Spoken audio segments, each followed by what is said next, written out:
Might be really interesting to do a sermon on what it takes in order to do a sermon.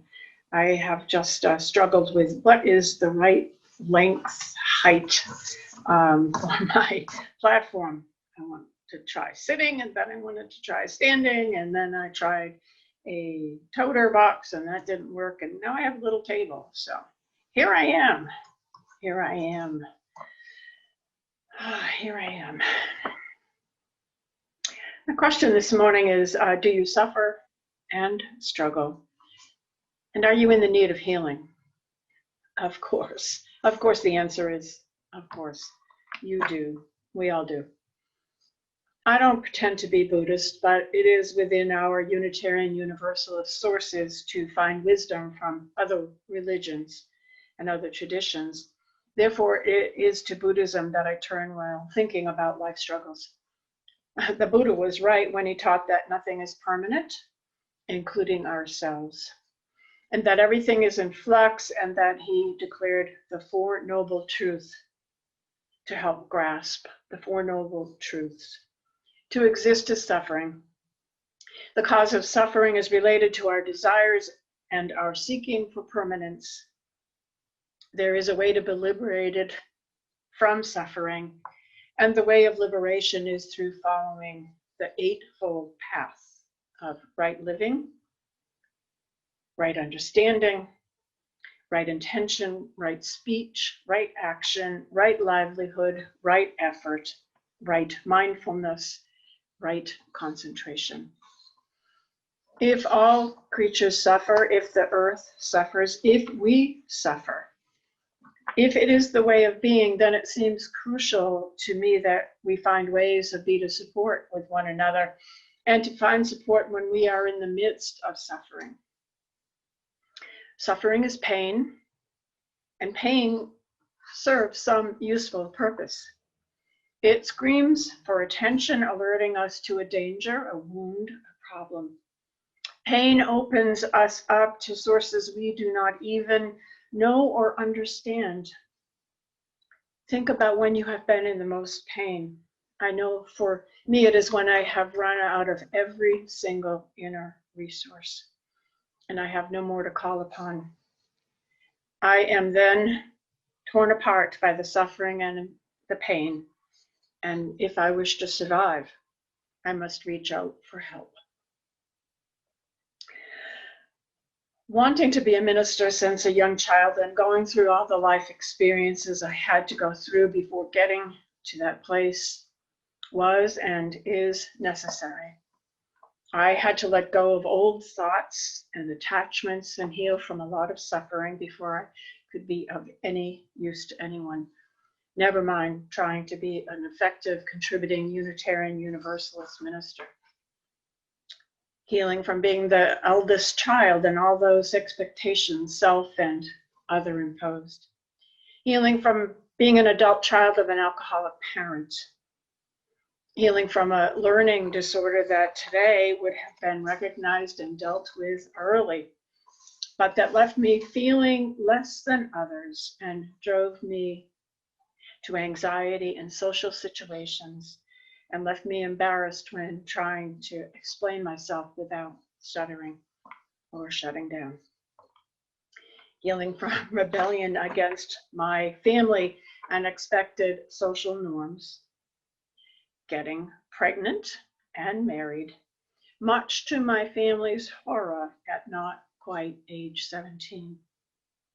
Healing from a not good, in fact, really horrible first marriage. Healing from a miscarriage, cervical cancer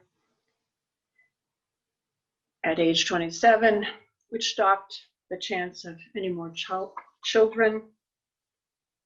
The murder of my younger sister, and the subsequent death by heartbreak of my father when he was 51 years old, a year after her murder. Healing through each of these events was necessary to occur so that I could become a Unitarian Universalist minister who maybe has life experiences and life challenges enough so that when I speak and act, I am in a place where I understand that life is not about me, but about us working together to overcome adversity through healing and through understanding that suffering is the price we pay for living, and that our collective liberation is bound together. Those who came through some of the other religions often view suffering as an act of God who seeks to teach through allowing or inflicting suffering or pain on his created ones. I had a brief jaunt through and into the Roman Catholic religion. I was baptized shortly after my marriage. To do so, I had to add another name to mine, which is Susan Linda, because there's no saint by either name. I might add, she's not a saint by that name either. The priest, trying to be helpful, suggested the name of Saint Monica. Who is she, I asked. Well, he said she was named a saint because of the suffering she undertook for her son, Augustine. Augustine. And at the time, I accepted that name, but years later, when I read about her, I was appalled, furious. She became a saint because she put up with an adulterous husband and because her son was headed down that very same road until he had a conversion experience. He renounced paganism, her chosen spiritual path, and he became the most powerful early Christian theologian who taught about original sin and purgatory and so many other Roman Catholic doctrines that I dismissed after 3 months into my new religion. Oh, the irony of taking that saint's name. It makes me laugh each time I think about it. And to think that suffering is something that is put on like a mantle to be rewarded for in some by and by place. That's not how I think of suffering. Suffering is not retaliation, not retribution, not revenge. It is not inflicted by a retaliatory deity to teach some lessons. But oh yeah, suffering is pain. A deep, nasty gash that can tear us apart, and it does lead to sacrifice. Sacrifice of what? Our sacrifice of our old ideas, old views, old beliefs. It can lead us to new ways, new ideas, new beliefs. Ultimately, it can cause us to give birth to another way of being. Buddha talked about our attachment to desires as a cause of suffering. And boy, that's an extremely complex teaching. I doubt I'll ever grasp how not to be attached to life. Life is precious, and those I love are precious. My wants and my desires are precious too, and I doubt I'll be able to give them up. But what I do strive for is to balance my wants, desires, needs with the rest of the world's. And this is when we can begin to put into practice some of the eightfold path: right thinking, right intention, and right action. And once we grasp that all beings suffer, we can learn and practice compassion. And author Jenny Weil writes, remembering my own suffering, I am spurred to act compassionately.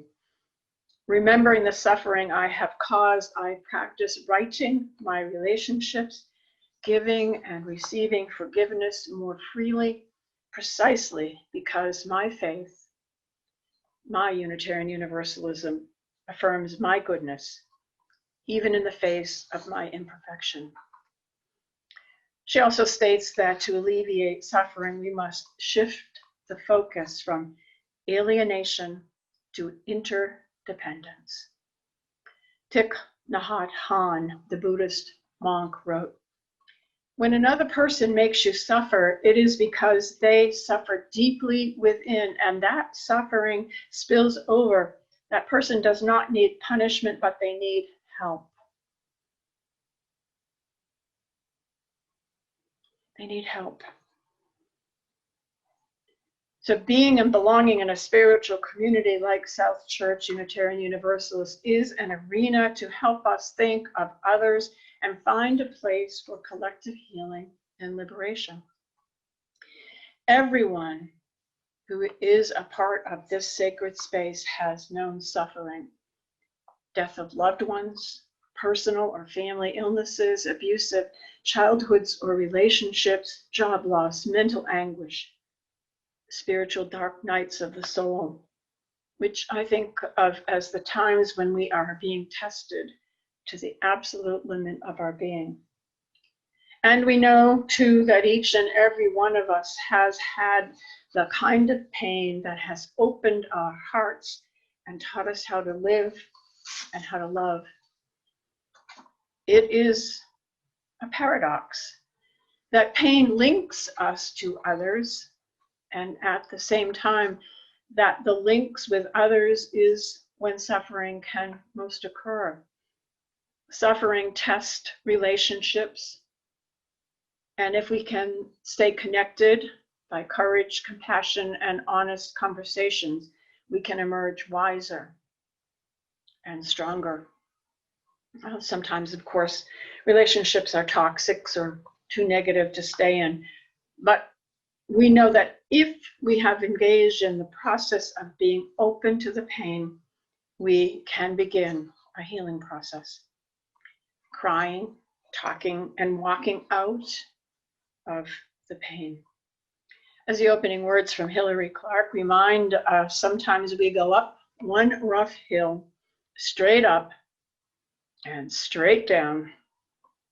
And sometimes we have to do this over and over and over till we find that we have the inner resources and most of all the support from those who care for us and will be with us until we get on a firm foundation once again. I do pray that this is a sacred place, a safe place, where you can learn to express your pains.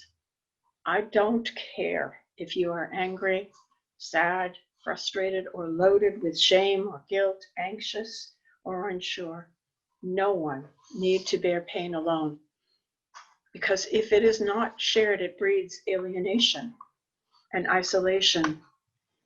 Alienation and isolation are the two traits that suffering and pain most feed upon. So here I hope for the balm of compassion and connection to be available to all. How does healing happen? It begins by grasping the reality of living, understanding that it is possible to get the support and love and care of others. And healing continues. When we take care of ourselves, we eat right, we sleep, we relax, we do the things we enjoy, meditate or at least sit in quietude, get counseling, exercise, journal, create, express imagination, read about others who have overcome adversity, and get outside into nature. Be gentle to all who suffer. Be gentle with your own heart. Be tender toward all of your faults.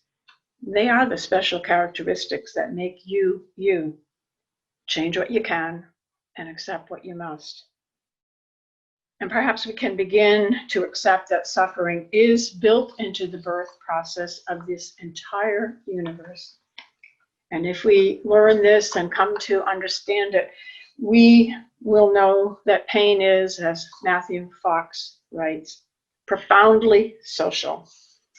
And we then can continue to learn how to welcome the stranger, feed the hungry, visit those imprisoned, even if their own home or heart is where they are imprisoned.